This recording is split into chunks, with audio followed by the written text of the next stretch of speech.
तो अभी तक आपने पढ़ा कि कोमल के घर वाले और रिश्तेदार दरवाजे के बाहर खड़े थे। कोमल के सभी ससुराल वाले उसे मानो खा जाने वाली नजरों से घूर रहे थे।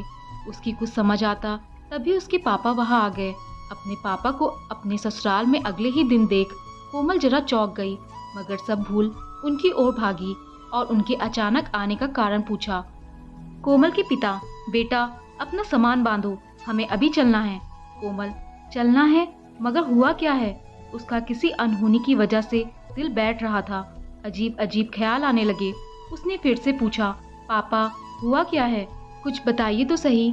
पापा, बेटा जो भी हुआ है उसे सही से तुम नहीं समझा पाओगी।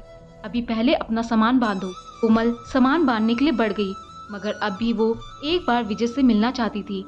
मगर विजय तो घर में था ही नहीं, तो गया कहाँ था विजय? कोमल अपनी सास से, माँ जी आप जानती हैं विजय कहाँ है? सास ने कोई रिस्पॉन्स नहीं दिया तो उसने अपनी नंद की ओर देखा।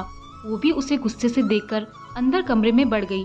तभी कोमल के पापा आगे बढ़े और उसका हाथ पकड़कर उसे बाहर की ओर खींचकर ले गए। कोमल अपने घर पर थी। उसे लगा घर जाकर सभी उसे देखकर खुश होंगे, मगर यहाँ का माहौल तो और भी बुरा था। माँ सिर पीट रही थी और भाई एक तरफ बैठा उसे घूर रहा था। पापा भी आते ही सीधे कमरे में चले गए। अब सिर्फ मनीषा ही थी जो उसे सब कुछ समझा सकती थी। कोमल की आंखें उसे ही तलाश करने लगी। तभी मनीषा रसोई से निकलकर आई। उसके चेहरे के गंभीर भाव बता रहे थे यह मामला कुछ ज्यादा गड़बड़ था। अब कोमल ने मनीषा का हाथ पकड़ा और सीधा उसे अपने कमरे में लेकर चली गई। कोमल, मनीषा क्या हो रहा है ये सब? मेरे ससुराल का भी यही हाल है, कोई मुझे बताएगा आखिर हुआ क्या है?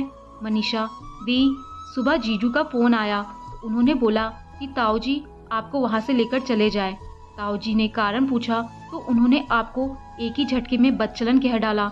इस पर ताऊ जी और जीजू की काफी बहस हुई और ताऊ जी ने उनके खिलाफ कंप्लेंट दर्ज कराने की बात बोल दी, जिसके बाद जीजू और भड़क गए और उन्होंने कहा कि ताऊ जी को जो करना है करे, वो आपकी बदचलनी का सबूत लेकर आ रहे हैं। तब तक ताऊ जी आपको वहाँ से लेकर जाए, वो और उनके घर वाले आपको एक पल भी झेल नहीं सकते, कहकर मनीषा चली गई।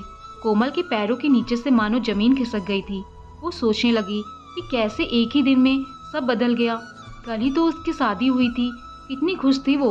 और विजय भी, तो उसने तो पहले कभी ऐसा नहीं कहा, तो आज अचानक क्या हो गया था? और विजय कौन सा सबूत देने की बात कर रहा था?